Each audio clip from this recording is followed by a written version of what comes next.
Selamat malam, pendengar setia Malam Kelam. Dimanapun kalian berada, kembali lagi bersamaku di ruang gelap penuh kisah misteri. Malam ini, aku akan membawakan cerita yang konon berasal dari sebuah desa terpencil.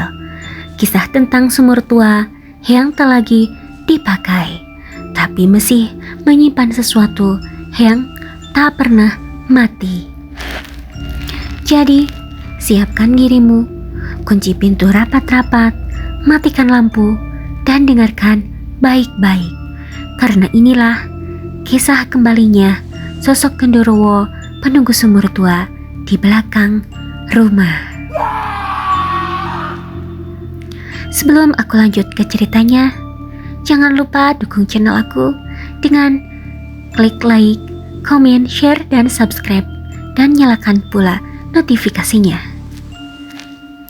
Di sebuah desa yang sepi, berdirilah sebuah rumah tua peninggalan keluarga.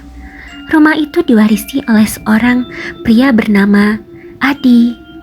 Di belakang rumahnya berdiri sebuah sumur tua yang sudah lama tidak digunakan.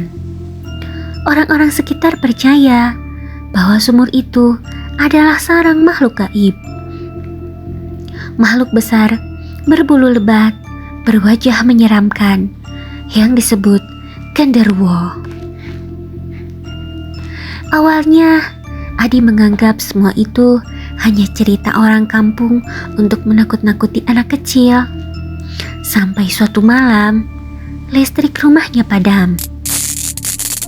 Dalam kegelapan, terdengar suara seperti gemuruh nafas berat dari arah sumur. Adi yang penasaran memberanikan diri mendekat. Saat langkahnya kian dekat ke sumur, bau amis dan busuk menusuk hidungnya. Tiba-tiba terdengar suara rantai besi beradu di dalam sumur. Seakan ada sesuatu yang mencoba naik. Adi berlari ke dalam rumah. Tapi sejak malam itu, kejadian aneh terus berulang. Pintu rumah yang terkunci bisa terbuka sendiri. Bau busuk menyelimuti kamar tidurnya. Dan kadang bayangan besar berwujud hitam melintas di jendela. Hingga suatu malam, Adi terbangun karena suara ketukan keras di pintu belakang rumahnya. Dengan tubuh gemetar, Adi berjalan ke arah suara itu. Begitu pintu dibuka, tak ada siapapun, hanya angin malam yang dingin menusuk kulit. Namun saat ia menoleh ke arah sumur, terlihat sosok besar berambut hitam kusut, matanya merah menyala. Tangannya mencengkram bibir sumur. Genderuwo itu perlahan bangkit, menatap lurus ke arah Adi dengan senyum yang memperlihatkan gigi-gigi tajamnya.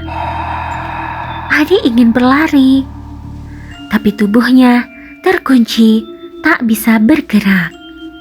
Dan saat makhluk itu melangkah maju, tanah di sekitar sumur bergetar seakan menelan suara malam. Sejak malam itu, Adi tak pernah terlihat lagi oleh warga desa.